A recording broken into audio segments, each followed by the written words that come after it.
So good afternoon, everybody, and welcome to this third webinar that we have as part of our Inclusive Leader programme and with WIHTL on data and the importance of data for driving inclusion within organisations. And I am delighted to be joined on the screen, as you can see there, by Katie Bennett and Jason Bawanabala from PwC, who are working in the People and Organisational team in PwC, supporting organisations with D&I specifically, and also with David Whitfield, the founder and chief executive of HRData Hub, another of our partners, which is a platform that really empowers businesses to understand their data, benchmark their data, and really help make decisions based on clear evidence as well. So thank you very much for joining. We also have Gina Bailey from the WIHTL team, who will be helping me moderate today. And I am Joanna, and I'm a director at WIHTL. So today we really are going to cover lots of your questions, lots of the thoughts and topics around data, the use of data to drive inclusion, the different reporting requirements that organisations will do. And I know that from the data group that we've created as part of WIHTL's Race and Ethnicity Committee, there is a lot of discussion about what data companies collect, how they collect it, how they use it. So we hoped, with the insights and experience of the panelists today, we hope to cover a lot of your thoughts and questions so that you have a much clearer idea how harnessing the power of data can help you in your inclusion journey. So I will pass first to Katie and Jason, who will take you through their insights and experience and best practice from their experience at PwC. Thank you.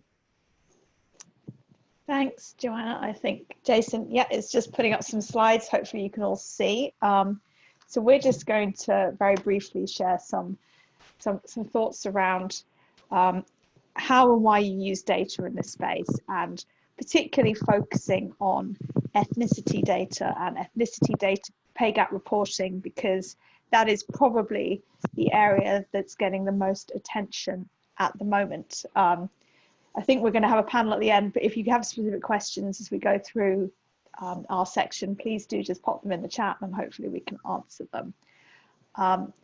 And we'll go into a bit of the context around ethnicity pay gap reporting in a second, but I guess just to take a step back and kind of to Joe's point of why this topic of data is so important, is such a critical part of being inclusive, of being an inclusive leader.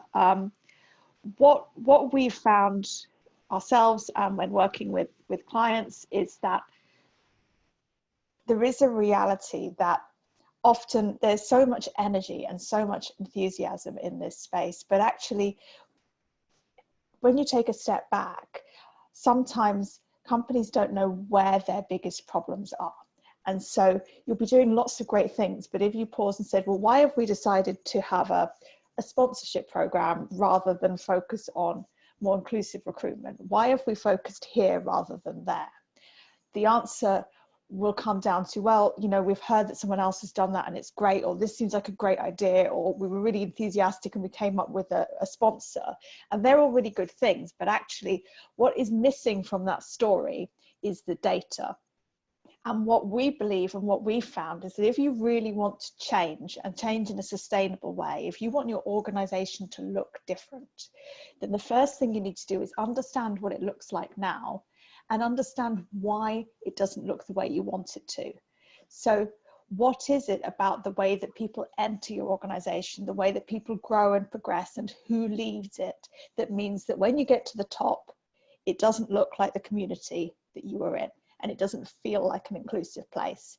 And that's where data needs to sit. It needs to be the first step to diagnosing what's going wrong, and therefore identifying which inputs, which activities, which initiatives you're going to focus on because you believe they will make the biggest impact on your organization.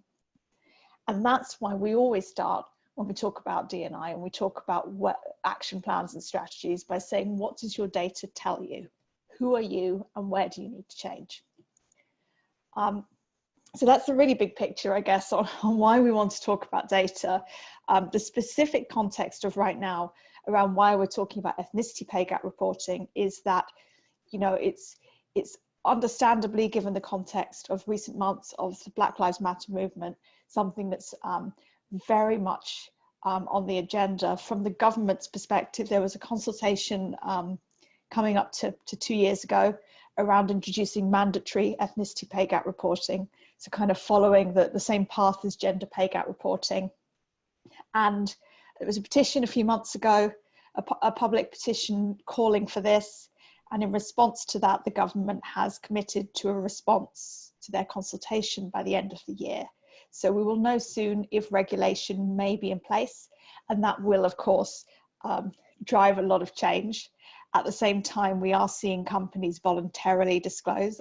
I know that's some of the data that David's going to talk a bit about. I think, you know, over 80 companies, mostly in certain sectors, so in the public sector, universities, in the private sector, in financial services, in professional services, legal and media.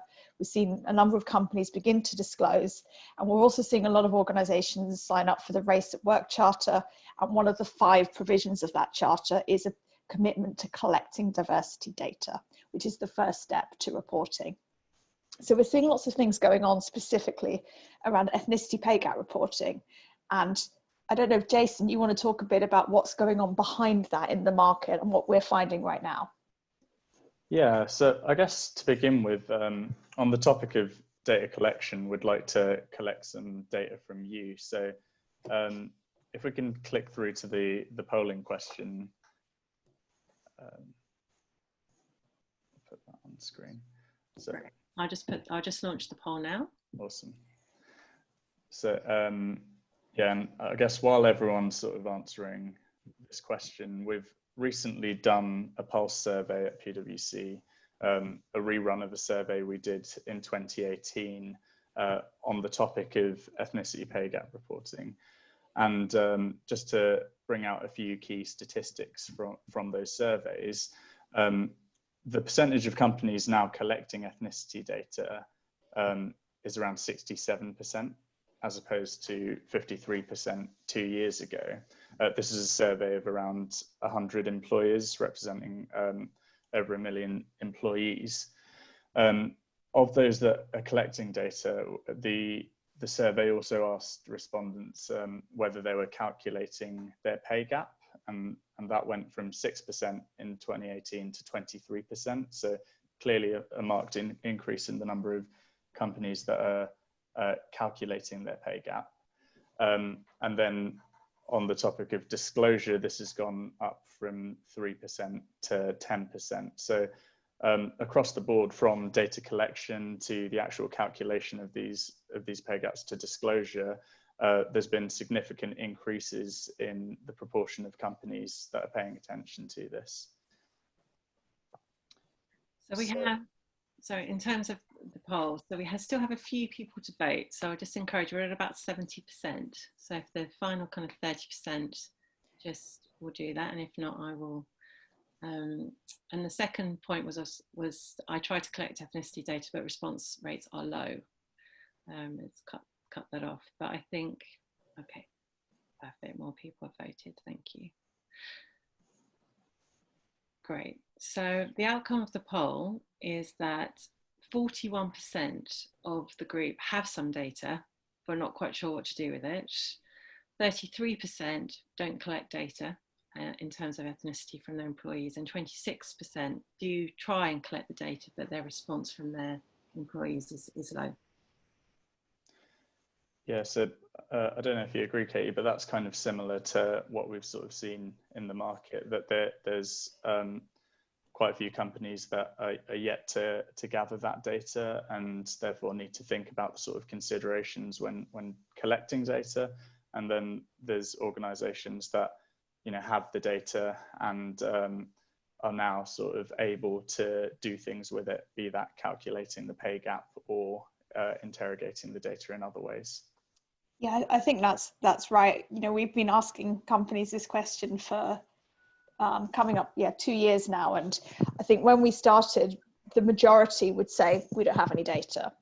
And over time, as companies have begun to I think, think more and more about diversity and think more about what their strategy is. That has moved along to that point where we are right now, where more organizations say we've got some data, but actually what do we do with it? And this almost feels like the perfect time to talk about that, because actually, you know, that means you've got the tools, right? You've got the actual information that you need to do something.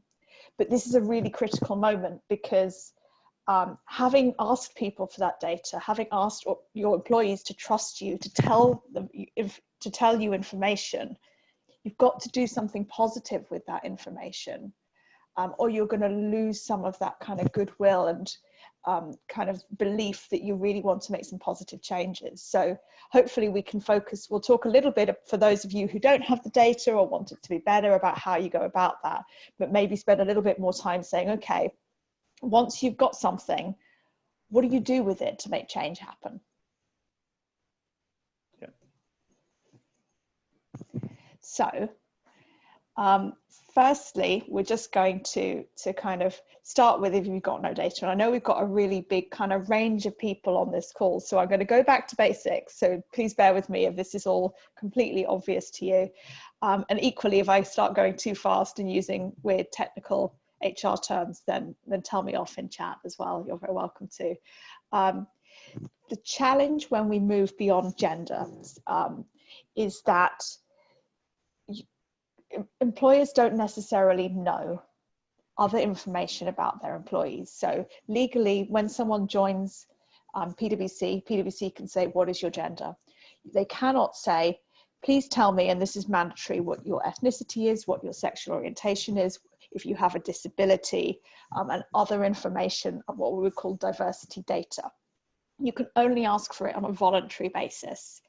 And it's also subject to lots of additional protections under the data protection rules. And that makes sense, right? This is really sensitive information. If you think about things like sexual orientation, you know, you've got to really look after that data well.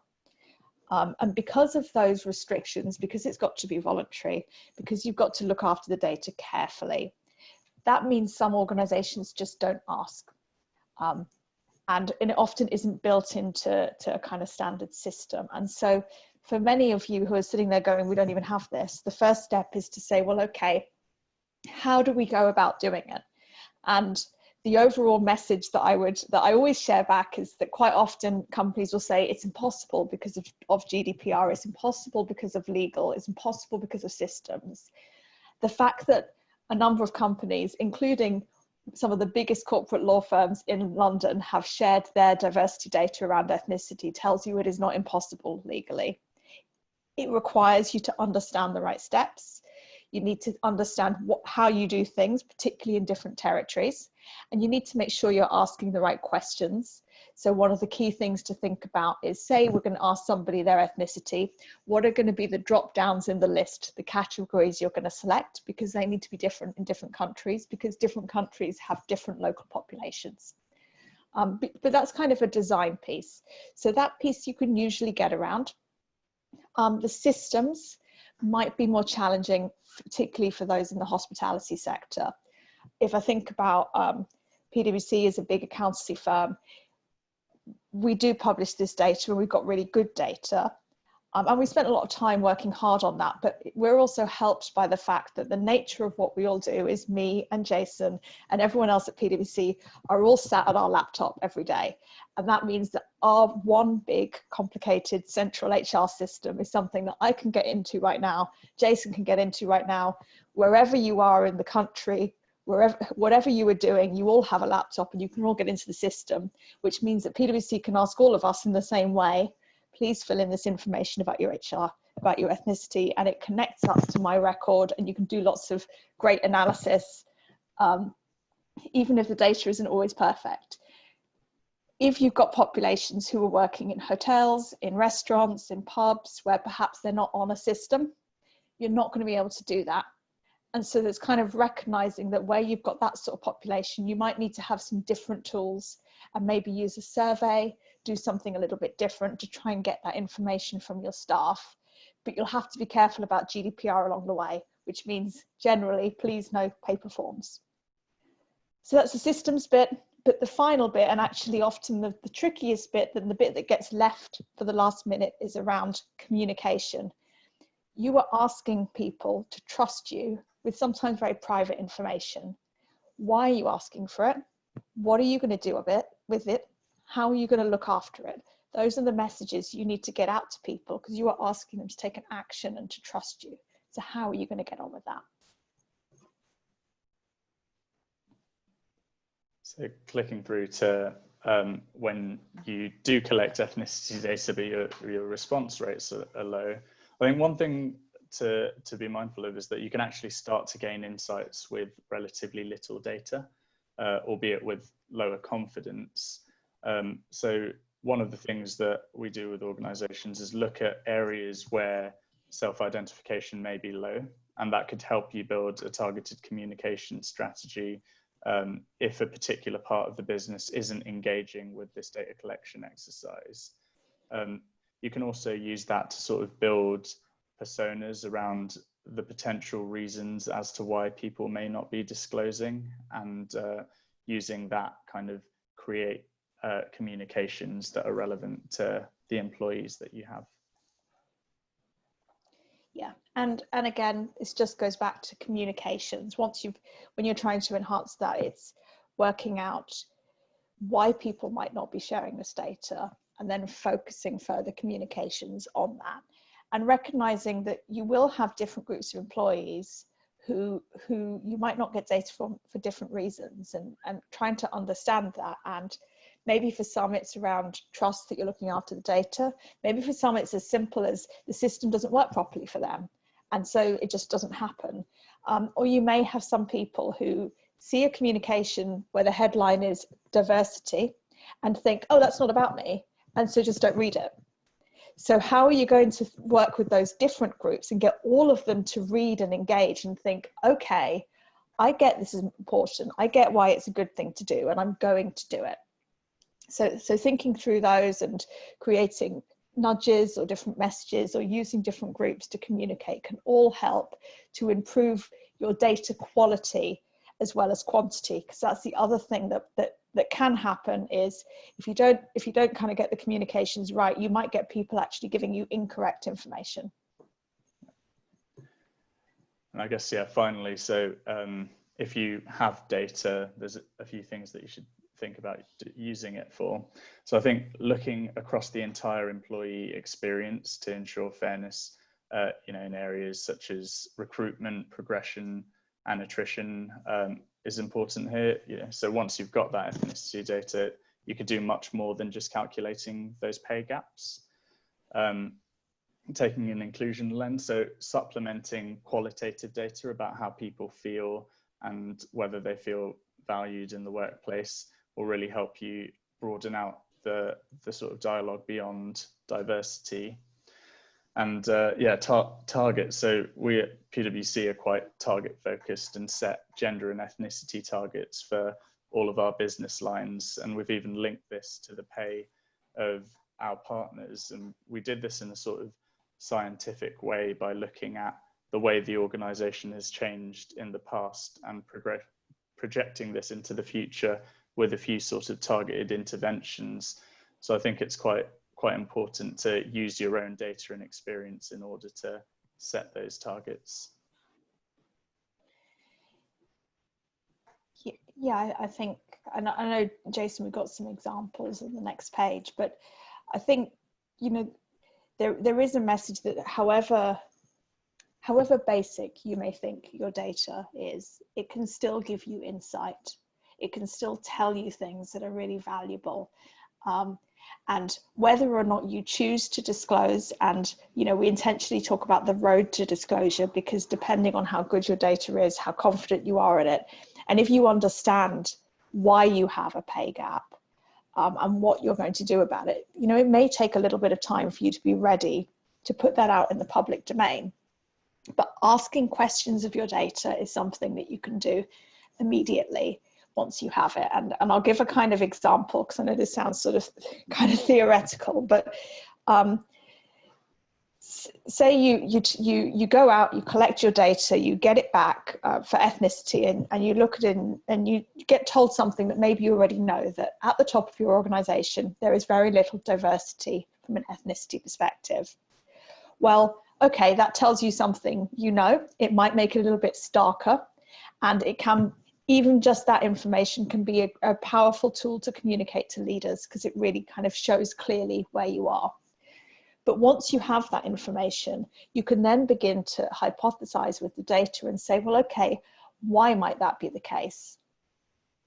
If we look at our senior population, is it that when we recruit somebody, they're not diverse? Is it that if you are from different ethnicity, you're way more likely to leave? Or is it that actually promotion rates are much slower? So your probability of being promoted, or the time it takes you to get from this role up to this role, is much longer. And once you begin to understand which of those levers is having the biggest impact, you can almost start, it's like a big filter, right? And you've got all this data in it, and the data helps you to kind of narrow it down and start saying, do you know what? There's lots of problems, because everyone has lots of issues, but the one that seems to be impacting the most people is this one around how long it takes you to get from this role up to this role.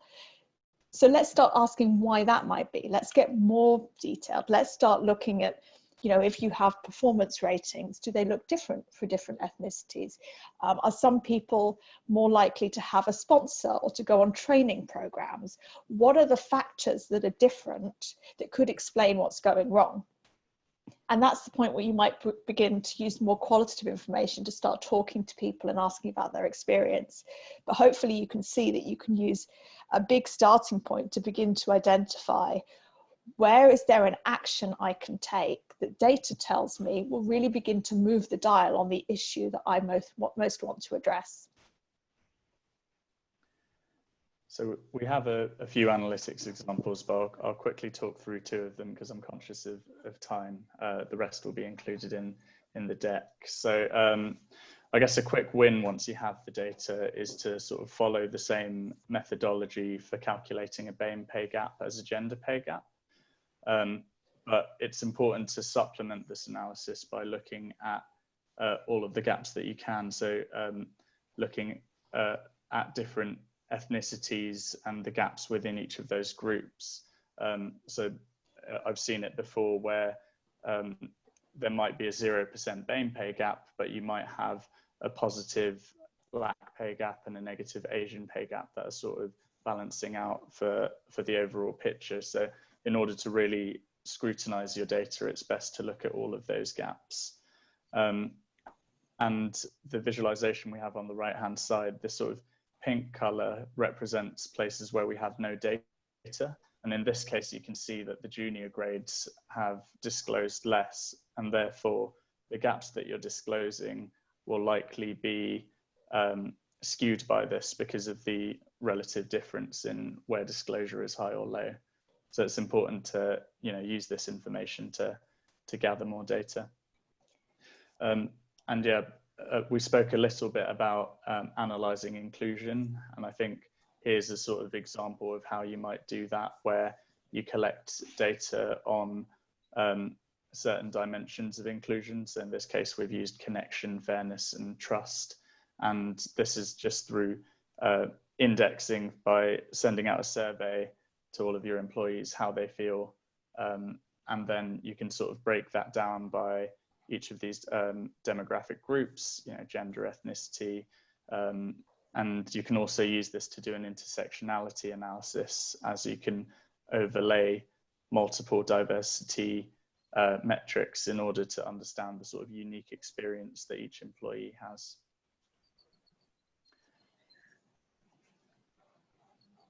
And I think we were going to talk a bit about target setting, but I think we're out of time, and I suspect we'll cover that in the panel. So we'll come back to that, but just to say that you can start doing some really interesting things to set targets for the future based on the reality of what you have now, and then using analysis of projecting into the future to work out what a sensible target is that you can achieve but might require change, which is what Jason's showing on this slide.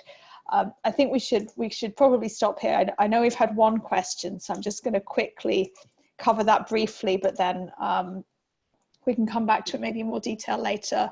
So struggling with 9% unknown and about the same prefer not to say, which is big enough to sway results. How do you deal with this? Well, I think the first thing I would do is kind of that chart that Jason showed, which is work out, is that 9%, is that the same in every single grade, in every single part of your business, or are there certain areas where it's much bigger? Because what we often find is that that will be the case. And that will help you to come up with a little bit more of a targeted communications plan. So say it was mostly at the most junior level, that may say something about onboarding of people when they first start at that junior level is something missing where you don't ask for that data or explain what you want with it. If it's in a certain group, it might be about the culture of that group or cascade of communications. If it's in a senior population, it might be more likely you've got that challenge around people assuming that something about diversity is not aimed at them or is aimed at a more junior population. So how do you reframe your communications to say, hey, this is a business imperative for us. Please, this is voluntary, but we'd really appreciate you sharing this data. So I would definitely start by understanding where there are gaps and think about how you can use communications to plug those. You're right, you absolutely don't want to put pressure on anybody, and you need to be really clear this is voluntary. But I think it is okay to be really clear why it's important too, particularly I think focusing maybe on those who haven't filled it in. I think, prefer not to say, that's clearly a choice they've made. Maybe you can do a little bit around trust in the data, but for those that haven't filled it in, trying to understand why that might be the case and focusing comms there may well help. That's perfect. Thank you, Katie. And as you say, we're going to have a Q&A at the end. We'll have a little bit more of a panel discussion. So please do feel free to put your thoughts, comments and reflections as well into the chat, because we can capture that when we come to the kind of Q&A at the end as we go through. But thank you. That was really informative and insightful. And I will pass to David, who is going to share with us more insight into the ethnicity pay reporting research that you recently conducted. Thanks, Joe. Let me just share my screen. So good afternoon, everybody. I'm just going to share with you, I guess, some information that we've gathered as part of some research, but also just talk a little bit about the forums that we are setting up, and obviously in partnership with Women in Hospitality, Travel and Leisure, and how we can support you on your journey as well. As we move forward. I'm going to send these slides to Joe so you can send them out. There are various links to reports as well that you'll be able to download. So HR Data Hub, just in case you don't know us, I think everyone knows PwC. In terms of HR Data Hub, we're basically a data benchmarking platform where you can go in and benchmark yourselves against your peers, against obviously D&I, but a whole raft of different areas within HR. And these are obviously some of the clients that we've got on board so far. So as I mentioned earlier, we are creating ethnicity forums, and they are almost exclusively at the moment focused on data. So we are creating these across the different sectors. And obviously we're working with the data group and with Joanna to establish one for this sector. And as a member of Women Hospitality, then you're welcome to join for no cost for a period of time. So we have, we're kind of coming together. We're looking to share experiences, benchmark ourselves against the market, obviously access to HR Data Hub. And what we are looking to do, which is really important, is we are looking to effectively baseline the entire industry by collecting data and baseline it across around 40 or 50 different metrics, which I'll take you through in a second, which will allow you to understand your position, what areas to focus on in terms of where you are positioned against the market. And we also are looking to pull together a best practice guide as well, which I'm going to share with you in a second. So this is our framework that we're working with for this sector, and indeed all the other sectors that we're working with. So we kind of mapped out a journey This won't be new to most of you, but we are then just trying to hook on various different metrics that then determines the relative success for each of the organisations and indeed the sector. So it's about what are organisations doing to inspire the next generation, what are they then doing to support them once they're inspired, and then obviously making sure their recruitment is inclusive, creating the right opportunities, creating the right environment for them to be successful, obviously rewarding them fairly, making sure they're developed in the right way to ultimately fulfill their potential. And then understanding why colleagues are leaving. So for each one of these different areas, like I say, we've identified some common metrics that organisations can then use to understand their performance, and then being able to pick out maybe one or two of those, the ones that they want to focus on and actually work on. And by leveraging the power of the network, we can obviously learn from shared experiences where one company is maybe outperforming the entire sector, and they can obviously share their experiences. So this is kind of the format we're working towards currently. This is just some example analysis we did for 20 companies that have submitted data kind of over the last sort of 6 months. So covering 90,000 employees. This is real data. You can kind of see right at the bottom there, level 20. I know it's tiny writing. So the level 20 would be typically being paid 17k per year.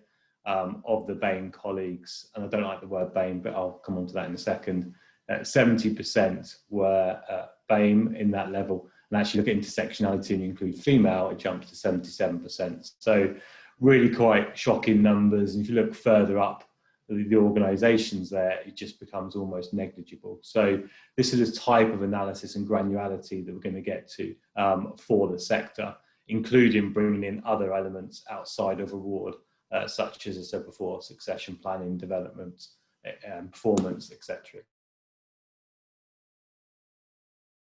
etc. And this is the first design of the new HR Data Hub that we're launching end of October. I'm not going to go through it in detail because we don't have time today, but just to say that as a member, you will be able to log on and you will be able to select one of those 40 metrics and benchmark yourselves against other named companies inside and outside your sector. And then you can do further refinements. So you can benchmark against geography, function, role, diversity, intersectionality, etc.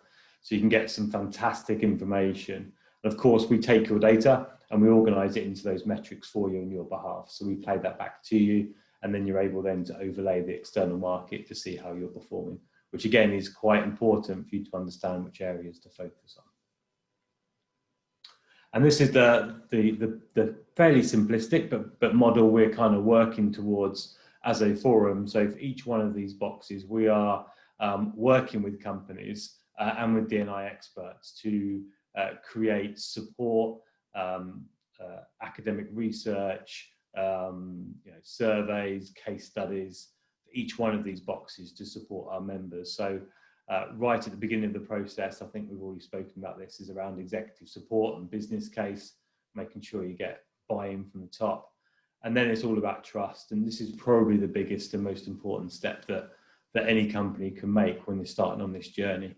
Without trust, it's almost impossible to get the right disclosure rates and to bring your people on that journey. So it's a very, very important step to think about and consider. And I've got some information on that in a second. Thinking about what data to collect as well. So look at classifications, etc. How to collect the data, which I think Katie has spoken about already. Making sure you have the right analysis and benchmarking. And only then, I believe, you can start to think about setting targets. Because you've got the information, you've got it in context, and then you can understand, actually, am I looking to hit that sector benchmark? Am I looking to outperform it across those different metrics potentially? Then action planning, track progress. And then extremely important, again, I think Katie mentioned it, was around making sure you share your successes and challenges. So the good, the bad and the ugly, making sure you're authentic with your people. So we are developing a guide that we're ready in a couple of weeks' time. And also this will be going online and become a live document that will be added to by our community as well as ourselves.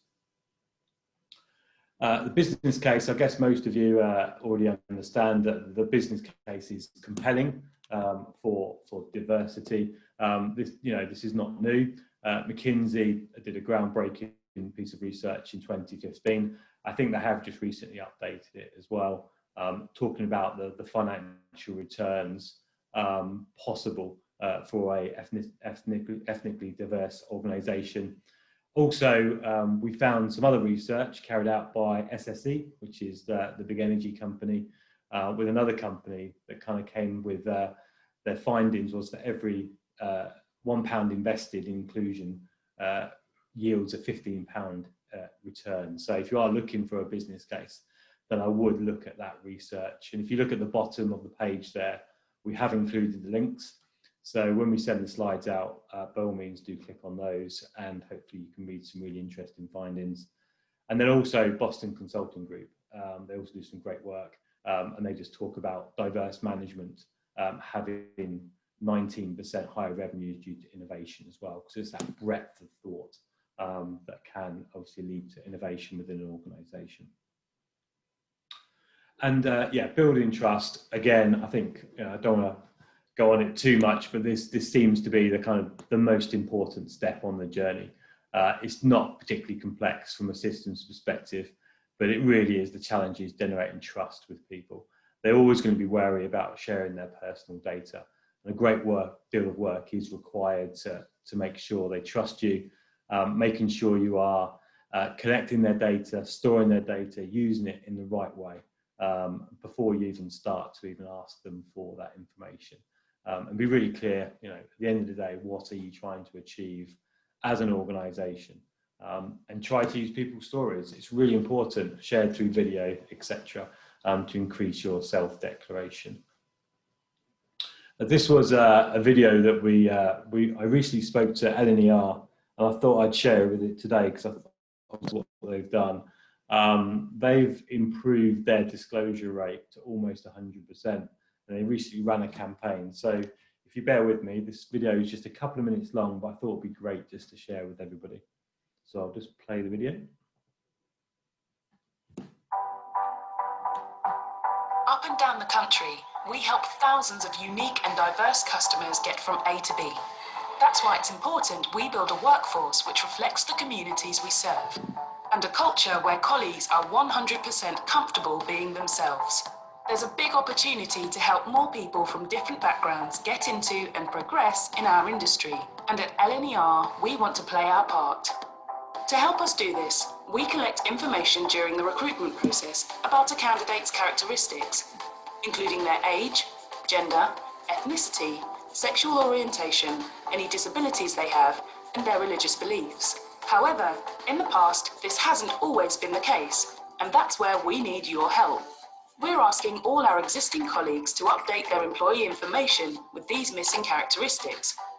By sharing your diversity data, you'll not only be helping to improve the service we deliver to people across the nation, but making sure that everyone at LNER has the opportunity to fulfill their potential. Together, your data will help us understand the barriers different people face, so we can find ways to overcome those obstacles, creating new initiatives which will make our culture and ways of working more inclusive. All the information you share will be held securely, treated sensitively, and also used to analyse trends, not to identify you as an individual. So we can design strategies which ensure people with the right skills have equal access to opportunities and feel like a valued part of our team. So what are you waiting for? Together, we can make LNER an even better place to work. Head to Destination Me and update your diversity data today. So I thought that was just a really great video that I'd like to share with people. It's the best example I've seen, and it's been a tremendous success. So the link is in the slide deck, so by all means check it out. And if you would want to speak to anybody from LNER, again, just let me know and I can point you in the right direction. Ooh, play it again. Hang on a second, there we are. Then just in terms of the classifications, we get this question all the time from people. And our recommendation is to, if you can, use the ONS classifications to collect the data. It provides you with a credible methodology back to your people. And I think it may future-proof your data when you are, when I think the legislation will be introduced. And I think it will be around the ONS. Certainly, the BAME acronym does not take into account multi-ethnicities and multiple experiences within your organisation. Speaking to most organisations, they're kind of looking at the 10 category. But the great thing with this is you can roll it up for analysis purposes. You start with 18, roll it to 10, roll it to 5, and then ultimately roll it up to 2. The majority of companies that self-report and give that out externally will only show their data in 2 categories to protect confidentiality. I'm just conscious of time, Joe, so I'll wrap it up in a second. The ethnicity pay gap research report that we've done recently is available to members. We did look at those 82 reports, listing a listing of all the companies that have self-disclosed. And from this, we found 27 common actions. And we've kind of addressed that in the report, provided some background information. We've even done a flaky assessment in terms of how successful they've been, but obviously we need a lot more research to be able to do that. Yeah, and the link is in the report. So if you just click on the link, you'll be able to download the information. So that was a very quick canter through a lot of information, I know. We are holding separate webinars on our research, which you're more than welcome to join, where I can expand on that. That's it from me, Joe. Oh, you muted. There you go. No, I'm good. Thanks, David. And I think, you know, there was a lot of interesting ideas from the research as well that companies have put forward, weren't there? So I think one of my favourites of those, I can't remember the company, was they did a mystery shopper where they asked people from different backgrounds to go through their recruitment process, I believe, to see actually how was the process. And I think it was Queen Mary University. That's part of their report. We do have all 82 reports in a shared folder as well. So if you want access to those reports, then that's cool. We can send them the link for that as well. But the mystery shopper idea I thought was fantastic as well. Yeah. So I think, thank you for that. We've had some great questions come through. So I'm going to just kind of crack on and ask those. So one from Bronwyn, which I think is very pertinent to our business and the different scale of businesses you get in our industry. But if you don't have an HR system, and, you know, and I think a lot of businesses, big and small, are still driven by Excel, sadly, but that's the reality. And in our industry, you have a lot of turnover. You know, how do you get around having to send repeated surveys? You know, how often do you do surveys to collect that data when you don't have a system and you've got high turnover? Any thoughts from the panel on that? Sure. Katie, you look like you want to jump in, so you.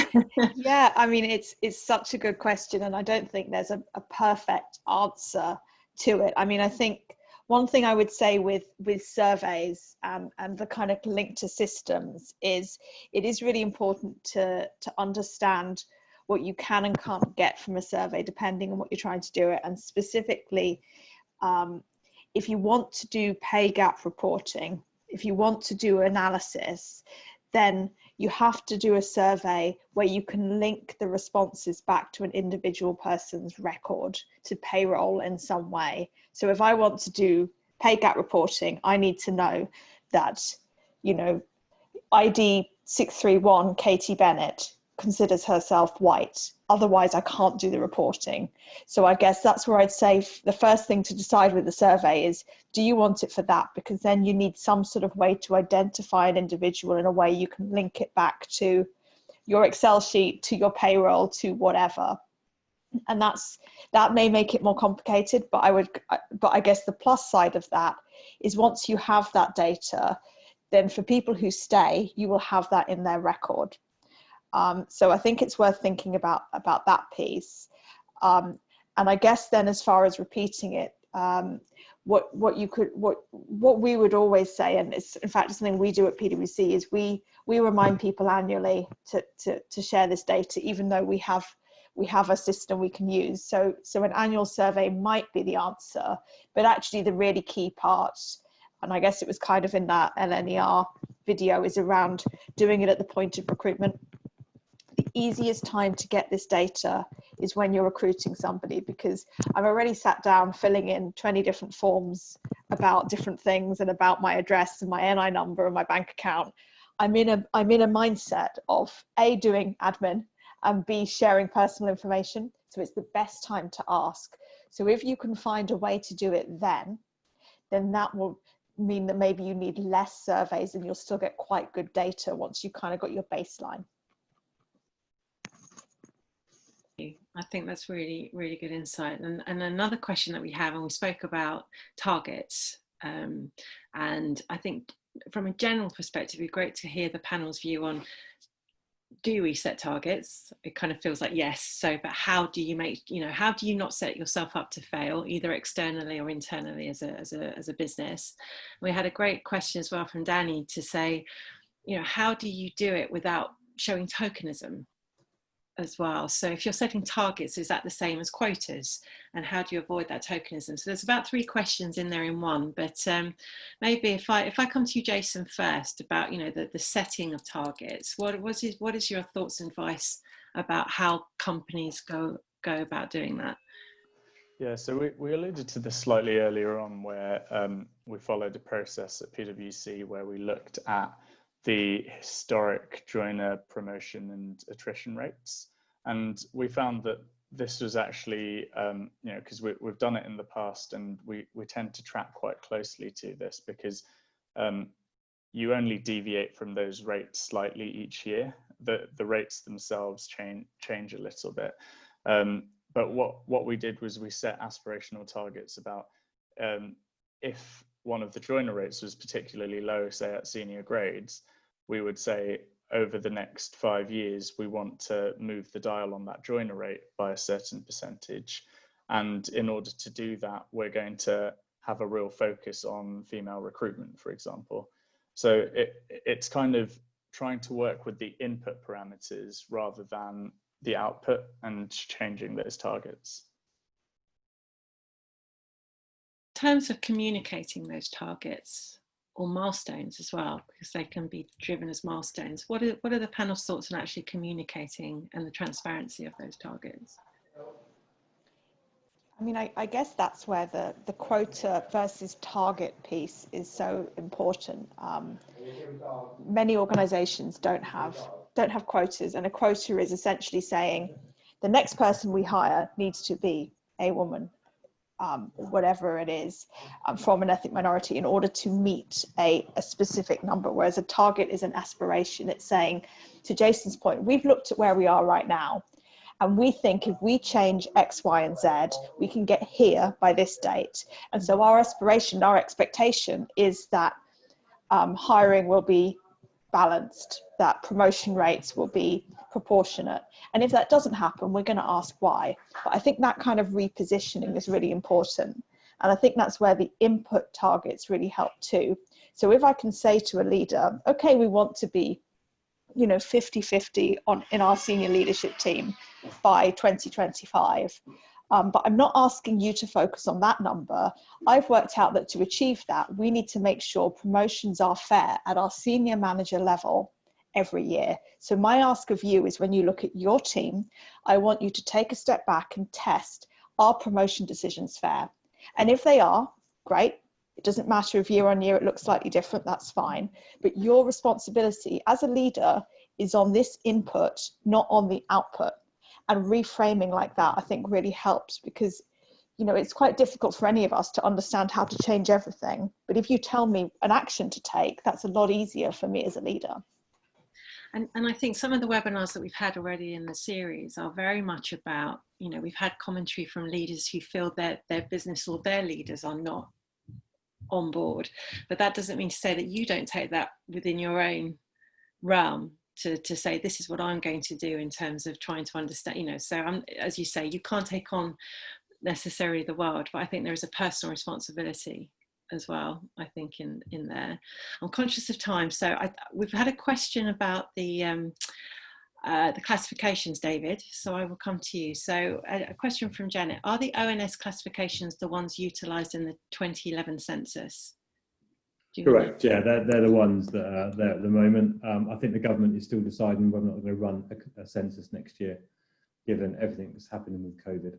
So obviously we hope they will, because that gives us some very powerful data and data that you can use to compare your ethnicity levels against your local geography, which is so important to be able to understand and represent the area that you're kind of living and working in. We've had a very eagle-eyed participant notice that in your data there was no hospitality, travel or leisure. Correct. So do you want to speak a little bit to that? Because yes. Yeah, it's very much dominated by a few sectors. So legal, finance, education, public sector, media. There's one company from retail, and unsurprisingly it's John Lewis. But we could not find any hospitality companies that have decided to self-disclose their ethnicity pay gap, and just the one from retail, which is an associated sector.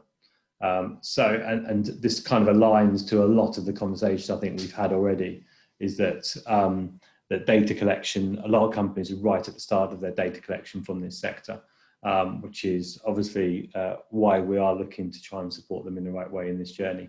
And hopefully we can see more and more companies self-disclose next year from this sector. Yeah, we couldn't find anything. What you can let me know if you are self-disclosing. We certainly couldn't find anything. Yeah, so if you have and you're not in the report, put in the chat to say yes, we did. But no, as you say, we didn't find any, or you guys didn't find any evidence of that. We've had one question that comes back to the tokenism piece, I think, which is, should promotions and recruitment not be based on talent rather than ticking a box? And from an HR perspective, how explicit can you be about that you're looking for a particular demographic? So, which is, you know, it's a challenge to balance, but I don't know, Katie, if you would like to talk to that. Yeah, I mean, I think that's why, you know, when I was talking before, I sort of intentionally used the term kind of proportional promotion or recruitment. So, you know, I think there is a risk of tokenism or a perception of tokenism if you say, you know, this opportunity is only open to women, is only open to ethnic minorities. I'm not saying that's necessarily the wrong answer, and there is a whole kind of field of debate on if it is or not. And obviously in the US, it's far more common to take that approach than here in the UK. I think the place that I tend to start with companies, and I think most people can get comfortable when they take a step back, is, you know, going back to the data, and I'm going to kind of use BAME, non-BAME. To David's point, it's not necessarily the right language, but it's just simpler than listing out all of the groups for this example. If I ran some data at PwC, and I'm not saying this is the case, but if I did, and I said, right, I've looked at our manager population, and on average, it takes a manager who is Black 5 years to get promoted, and a manager who is white 3 years. And that manifests itself that means that in every year, if I looked at everybody who could be promoted, the probability of you being promoted if you are white is higher than the probability if you are Black. And that isn't right. Now, if you put it in that terms of probability, if I say, you know, if there are 10 Black people and 10 white people, and we're going to promote half of them, then we should, on average, see 5 of Black people and 5 white people being promoted. Everyone, I think, can go, that seems like a completely reasonable aspiration. If you look at your data, I suspect you will find that is not happening. And so that's where I tend to start, because that's not about tokenism, that's about fairness. Mm-hmm. And what you're probably going to find is the reason that's not happening is there's bias at parts of your process, the way decisions are made, or on what the perception of opportunities people have to demonstrate performance, or perceptions of what good performance looks like. And there's all sorts of different things going in there. But I think starting with that fairness point can really help.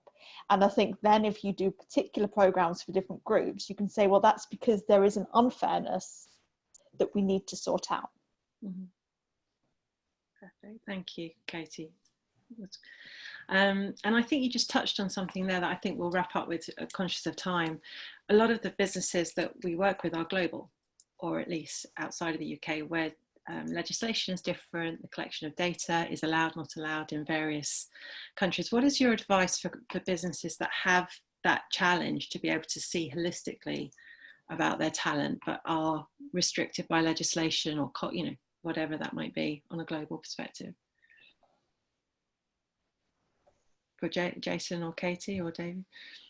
So I think with gathering ethnicity data in particular, it's quite challenging to do it consistently on a global basis, because even the categories of ethnicity will be different from one territory to another. So, you know, in the US, Latino is on their sort of census, whereas for us it's not present, and as a result, it's hard to do a consistent analysis. But I think what's important to do is work out what the sort of local picture is for each of the relevant countries, and conduct analyses on a sort of local basis, and then sort of aggregate up from there. Perfect, thank you. I just see if we have time for one last question on that. Is that, how do you establish targets based on geography? In other words, where the organisation's base may limit the potential candidate pool? I think I mentioned it. I think you should mirror the local community that you're recruiting from. So if the national average is 14% ethnicity and you're recruiting in Aberdeen, you would not expect to have the organisation reflective of 14%. It'd be reflective of the population within Aberdeen, potentially, if you're recruiting locally. Or you could potentially obviously spread your net a little bit wider and make sure that the right relocation programs are in place, etc. But I think it absolutely is driven a lot by geography, as it is by different countries as well. So we have one question. Can the panel comment on the gender pay gap disclosure for next year? What have you heard from the government? Yes, so obviously, or some of you may be aware that last year the deadline for gender pay gaps was suspended in response to COVID, and so there is no requirement to disclose. About 45% across across industry went ahead and disclosed anyway. It was lower in hospitality. About 30% of hospitality companies voluntarily disclosed. As far as we know, as of now, the pay gap reporting requirement is back. There is no suspension announced for this year, and we haven't heard of one so far that's coming. So my advice for now is to work on the basis that you will need to report this year and prepare for that. Now, clearly, we are in a world where things are moving pretty quickly, and there are a lot of unknowns in the future, and even in the future of the next few weeks. So I'm not going to state my claim on it definitely will happen this year. But as of now, I would work on that basis. And actually, more generally, I would always advise companies, if you can, go ahead and disclose. Really quickly, final thing is, though, you will find that furlough will have significantly impacted your disclosures this year. So you will need to work out what that means. Probably it will make your pay gap look lower this year, just because of furlough, just would be my guess, but you'll need to think about that. Yeah, perfect. Thank you, Katie. Well, we're coming to the end of the session. So if anybody had a burning question, please do get in contact with myself or put it in the chat, and we will endeavour to get an answer back to you in this instance. But we will be sending out the recording as well in the slides, so you have that as a reference. Thank you so much, Jason, Katie and David. That was a fabulous session, really great insights. And for those of you that are not involved in our data group in WHTL, please do get in contact, because the more companies we have involved, the more we can bring the data together, benchmark and drive forward change as well. And part of that group's mission is to see what are the targets and milestones that we can do as an industry as well. So, and lots of debate within that. So thank you so much. Any questions, please contact us, and I wish everyone a great day. Thank you. Great, thank you. Thanks very much. Bye, everybody. Bye.